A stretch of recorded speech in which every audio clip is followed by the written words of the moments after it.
ఏకంగా అక్కడ ఉన్నటువంటి ఇరాన్ దేశంలో 90% గ్యాస్ అవసరాలు తీర్చడం కోసం ఉపయోగించేటువంటి ఈ గ్యాస్ రిజర్వ్స్ని ఇజ్రాయెల్ పేల్చేసింది.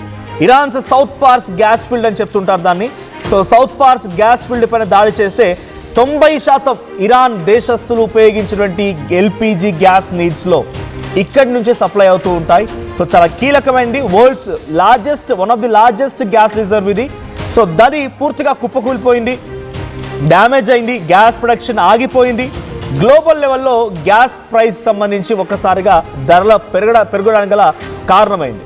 సో ఇది ఒక మేజర్ అటాక్ నిన్న జరిగింది. దానికి ప్రతీకార దాడిలో భాగంగా ఈరోజు ఇజ్రాన్ ఏం చేస్తోందనంటే ఇజ్రాయెల్పై డైరెక్ట్ అటాక్ ఇక్కడ చేయట్లేదు, మనం చూస్తూనే ఉన్నాం. కొద్దో గొప్ప ఇజ్రాయెల్ అమెరికాని కట్టడి చేయడం కోసం ఈ గల్ఫ్ కంట్రీస్లో ఉపయోగించుకుంటోంది ఇరాన్. సో గల్ఫ్ కంట్రీస్లో ఉన్నటువంటి ఖతార్ దోహా ప్రాంతంలో, దోహాలోని రస్లఫాన్ అనేటువంటి ఒక గ్యాస్ కాంప్లెక్స్ పైన ఈరోజు ఇరాన్ దాడి చేసింది.